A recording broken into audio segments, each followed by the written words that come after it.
Vamos corrigir a semana 3 do plano de ensino tutorado, PET 5.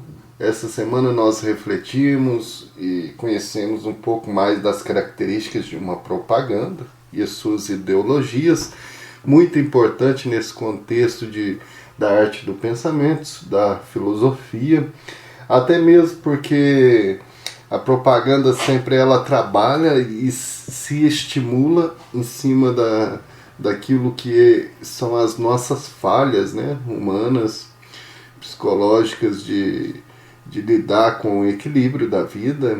Então o objetivo principal da propaganda é nos conduzir, induzir mesmo ao consumo.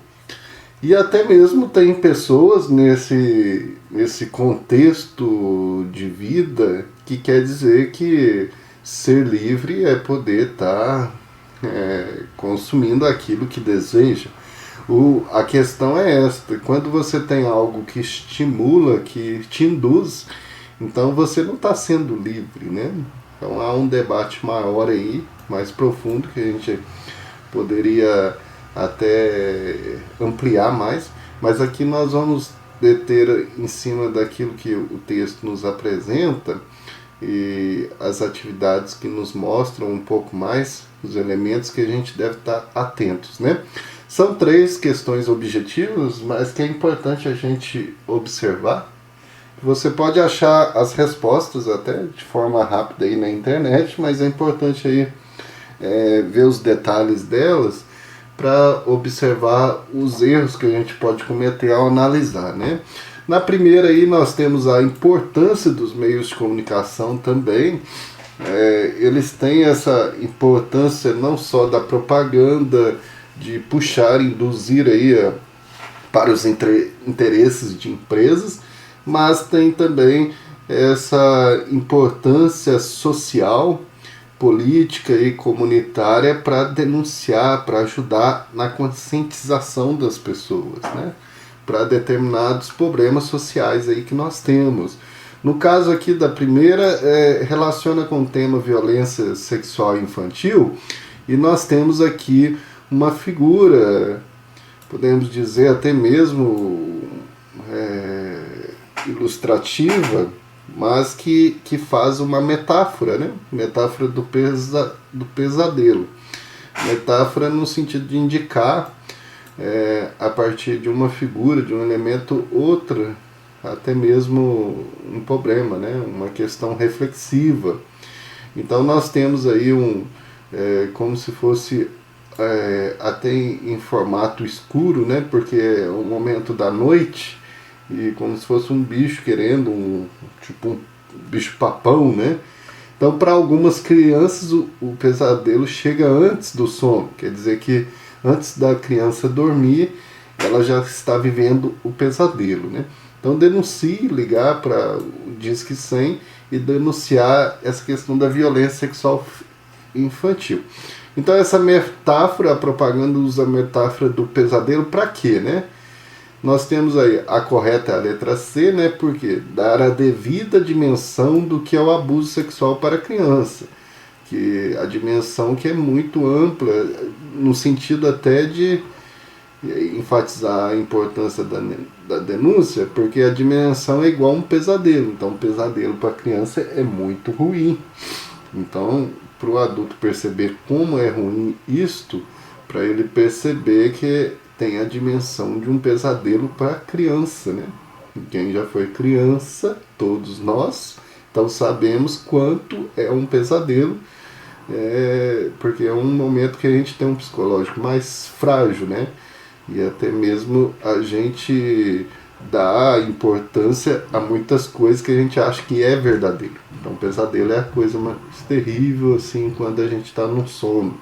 E por que não são as outras, né? As outras, se vocês observarem, elas são quase que corretas, viu? Então, por isso que é bom a gente passar por elas, ó. A primeira, por exemplo, a letra A, informar crianças vítimas, tal. Sim, tem essa importância aí de informar sobre os perigos dessa, mas a propaganda é para informar as crianças, elas não têm essa estrutura cognitiva de perceber sobre isso. Talvez nem entendam o que é uma metáfora, o que está tendo sentido aqui. É para informar mesmo aos adultos, né? Denunciar a ocorrência de abuso sexual contra meninas, aqui violência infantil, é meninas e meninos, né? Então é para você ver que são poucos os erros para não ser aquela alternativa. Destacar que a violência sexual infantil predomina durante a noite e que requer maior cuidado dos responsáveis nesse período. Essa questão aqui, essa afirmativa é assim, quase mesmo que correta, se não fosse o que acontece. A violência sexual infantil, na maior parte, assim, as estatísticas mostram que mais de 80% que é os responsáveis que geram isso, né? Então, é para informar até mesmo outros responsáveis que estão ali em volta, pessoas que estão mesmo, muitas vezes são famílias que alguém lá, é o pai, ou a mãe, ou um tio, alguém ali de dentro, que os outros talvez nem percebam, né? Não, é para atinar a todos a estarem atentos sobre isso. Mas só que requer o cuidado, sim, dos responsáveis, mas muitas vezes são esses próprios responsáveis que são os criminosos, né? Aqueles que precisam ser denunciados. Então a letra C, ela é a mais correta de todas, né? Se a gente observar, todas as outras são quase. Então é importante a gente ter esse ser capcioso nessa análise, né? Observar cada palavra. Quando a gente vai fazer um Enem, uma prova vestibular, muitas vezes uma palavra que faz a diferença, né? É preciso ter essa leitura atenta. A número 2, sobre outra propaganda aqui, que é uma frase interessantíssima que ocorre o tempo todo na propaganda, é você falar de um assunto e puxar para o consumo, né? Para outra. É uma prática de linguagem mesmo, em que relaciona aí o formato e o conteúdo constantemente, né? Qual que é o objetivo básico dessa propaganda? A propaganda que relaciona consumo e informática, né? Ou assim, o modo de pagar, o modo ali de facilitar o seu consumo, ligado com a informática. Mostre que sua memória é melhor do que a de um computador e guarde esta condição. Ou seja, ao mesmo tempo que te faz relacionar que o ser humano ele tem memória, o computador tem memória, e está te dizendo assim, te desafiando, vamos ver se você guarda. Parece uma coisa inocente, mas as propagandas sempre têm essa característica de inocência mesmo, e de repente ela estimula você. Tem coisas que ficam até depois fixadas na sua cabeça. Tem gente que tem propaganda que guarda anos, né? Eu lembro daquela vez, daquela propaganda que ficava estimulando a pensar nisso. E não esquece mais. Então, por isso, a inocência não é tão inocente. Então, os textos publicitários, em geral, dialogam com o interlocutor. E visam a persuadir aí, nesse sentido da propaganda. No anúncio em questão há um caráter apelativo que incita ao consumo. Então, qual que é a alternativa certa? Nós temos aí ela influencia o comportamento do leitor por meio de apelos que visam adesão ao consumo. Então, apelo, te apela, te desafia. Apelos é até mesmo relacionado com desafia você, ver se você guarda. Quando vê, você relaciona uma coisa com a outra que não tem nada a ver. Igual nós vemos aí propagandas de cerveja, de cigarro, várias outras que tem outras pessoas que não tem nada a ver, tem família envolvida, tem ali felicidade, liberdade, e vai fazendo essa relação para te envolver no consumo mesmo. E por que não é as outras? A letra B, definir regras, ela define regras no combate? Não, tá induzindo, é o contrário, né?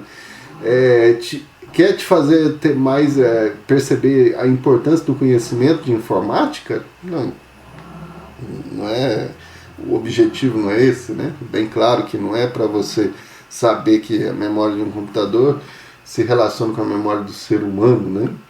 E mesmo que ajude nesse sentido, o apelo maior é o consumo, né? Facilitar o uso de equipamentos de informática pelas classes sociais economicamente desfavorecidas, muito menos, né? Então, a letra A, nós temos aí como alternativa que realmente mostra características da propaganda. A número 3, analisar as afirmativas aqui, dizer qual que está correta ou não. Nós temos que todas estão corretas, né? Porque um dos recursos da linguagem utilizados para persuadir o interlocutor é o modo verbal imperativo. Sim, você pode ver que em todas as propagandas, o que é o modo verbal imperativo? É assim, você tem, isso é importante, é poder, é ser, é ter. Então são verbos que te induz de forma imperativa mesmo, te conduzindo forçadamente de forma psicológica, né? Forçadamente, porque o induzir não é que você é obrigado, mas é um imperativo psicológico, né? Porque você fica escutando, você tem, você pode, você consegue. Então são afirmativas de te induzir de forma imperativa mesmo. O slogan é a frase que resume a imagem que o publicitário deseja afirmar no mercado sobre a identidade do produto. Sempre o slogan ele é as cores, o formato, a objetividade dele para passar essa identidade do produto. Uma das figuras da linguagem mais utilizadas em propagandas é a metáfora. O que é uma metáfora, né? Essa figura de linguagem que nós temos aí na filosofia, temos na língua portuguesa e nas linguagens, né, de modo geral. A metáfora, é claro que ela aponta muito mais que ela tem um elemento, um objeto que aponta um outro e tem o sentido de reflexão, e uma reflexão que conduz realmente a análise intertextuais e análise aí de poder perceber elementos que são característicos. Mas só que quando nós falamos na propaganda, a metáfora ela tem elementos ali ilustrativos que querem, de forma indutiva, a você pensar em outras coisas. Então você tem ali uma propaganda de cerveja que tem pessoas bonitas. Então o que é uma metáfora. O que é isso? Aquelas pessoas bonitas e todas arrumadas quer dizer que você, ao consumir a cerveja, você pode também e deve estar sempre bonito, arrumado. Isso te ajuda a ter mais liberdade, poder aquisitivo. Você faz parte do grupo. Então, nossa, tem toda uma reflexão. A metáfora é muito forte. O nosso cérebro, ele absorve melhor as metáforas do que se fossem textos, se fossem falação, né? As imagens, elas são mais... a gente tem esse elemento, a maior parte da população, quando não pensa, não faz esse estudo, tende a ser mais infantil, né? Porque você vê, quando nós somos crianças, a gente aprende melhor com imagens, com metáforas, né? E assim, quando uma professora de educação infantil, ela usa muitas historinhas de imagens, e por isso a propaganda ela faz, porque se a gente não cresce intelectualmente, não cresce de forma psicológica também, né, nas nossas fases, nas nossas dimensões de vida, a gente também tende a... E é a maior parte da população, né? Quem que gosta de filosofia, por exemplo? A gente pode questionar isso, né? Como na escola a maior parte dos alunos questiona, para que isso? Para que eu tenho que estudar filosofia? Então você pode ver que há na nossa sociedade, em especial brasileira, uma dificuldade muito grande de entrar nessa análise mais rigorosa, reflexiva, mais pontual da filosofia, com métodos, né? Então, nós temos esse tema aí que é importantíssimo. Esse tema ele é base na filosofia, porque ele mostra o porquê da filosofia, como que está a nossa atualidade, porquê do ser humano, o que é o ser humano, quais que são os elementos que mais nos enganam, senso comum e senso crítico. Propaganda, moda, ideologia, ela puxa todos os outros elementos na filosofia, que é o que nós experimentamos entre a linguagem e a vida, né? Então a gente finaliza a correção aí. Uma boa semana a todos. Até a nossa próxima aula para fechar o PET 5 na semana 4. Um abraço.